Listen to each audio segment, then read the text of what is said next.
రవికుమార్ అనేటువంటి వ్యక్తి బ్రాహ్మణుడు అవ్వటం మూలంగా ఆయన చేసినటువంటి తప్పుకు విపరీతంగా ఆ కుటుంబం భయపడిపోయి, అందులోనూ పెద్ద జీయర్ మఠంలో పనిచేస్తున్నటువంటి వ్యక్తి కాబట్టి నేను ఇంత పాపం చేసినానా అని మా వాళ్ళు పట్టుకున్న తర్వాత అతనిలో ఆవేదన స్టార్ట్ అయ్యి అతను మొత్తం ఆస్తినంతా కూడా రాసివ్వటం జరిగింది.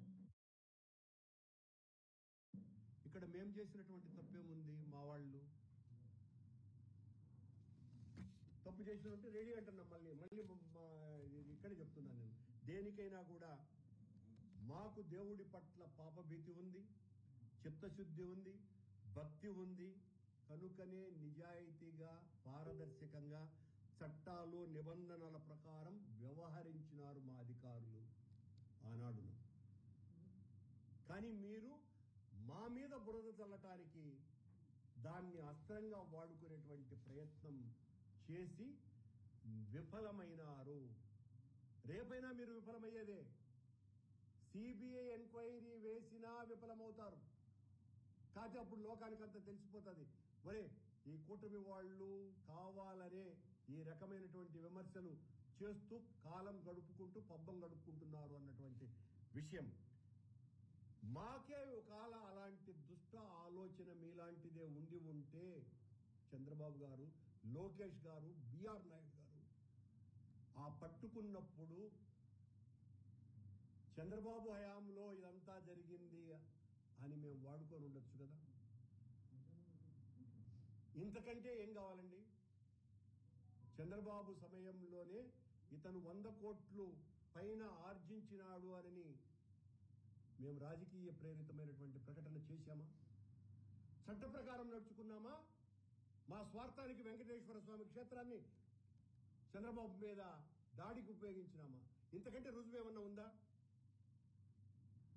మీ అందరి పేర్లు చెప్పి రాజకీయంగా వాడుకొని ఉండేవాళ్ళం కదా. ఎందుకు చేయలేదు మేము ఆ పని?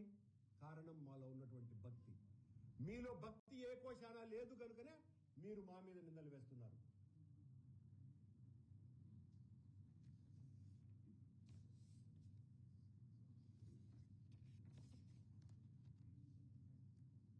అయినా మీరు మీ ఆస్తులనే మీ చెల్లెళ్ళకే రాసివ్వాలా? మీరు మా గురించి మాట్లాడడము ఇంతకంటే దారుణం మరొకటి లేదు. ఒకవేళ రవికుమార్ అనే వ్యక్తి చంద్రబాబు గారి హయాంలో దొరికి ఉంటే ఈ ఆస్తులన్నీ టీటీడీకి కాకుండా టీడీపీకి వెళ్లిపోయి ఉండేటివి. 100% టీడీపీకి వెళ్లిపోయి ఉండేటివి. మా హయాంలో దొరికినాయి కాబట్టి అవన్నీ కూడా టీటీడీకి అందినాయి.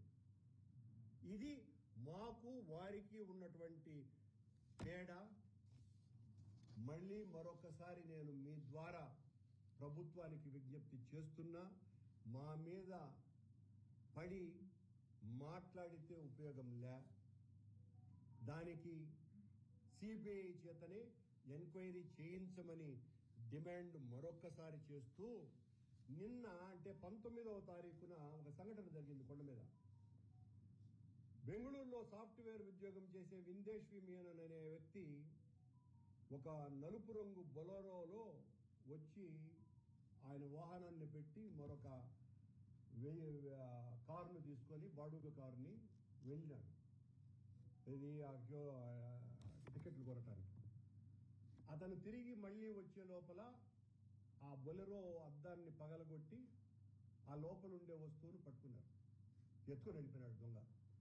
సరే, సీసీ ఫుటేజ్లలో అవి దొరికి విజిలెన్స్ వాళ్ళు పట్టుకున్నారు ఆ దొంగని. ఆ దొంగ AP40CA9788 అనేటువంటి నంబర్ గల కారులో ఆ దొంగ దాని డ్రైవర్ దాన్ని దొంగతనం చేసినాడు. అతని పేరు లింగమూర్తి, ఆ డ్రైవర్ పేరు. మరొక కారు డ్రైవర్ అయిన వినోద్ కుమార్ను పిలిపించి విషయం కోసమని ఎంక్వైరీ చేశారు. అతను పోలీస్ స్టేషన్లోనే చిన్న కత్తి తీసుకొని ఎడం వైపు దగ్గర గొంతును కోసుకున్నాడు. ఎందుకు బయట పెట్టలే టీటీడీ ఇప్పటి వరకు?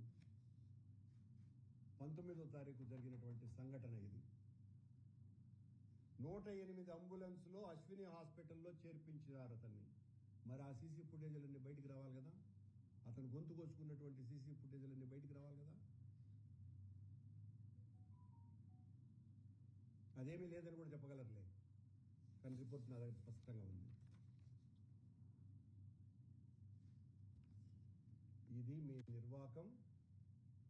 భయపడే ప్రసక్తి లేదు. నిన్నేదో పాండవులను ఒక్కరోజు ఓడించినటువంటి సైంధవుడిలాగా నిన్నంతా కూడా మీరు మాదే విజయం దొరికినారు దొంగలు అనని ఆనందపడి ఆనందంగా నిద్రపోయి ఉండొచ్చు రాత్రి.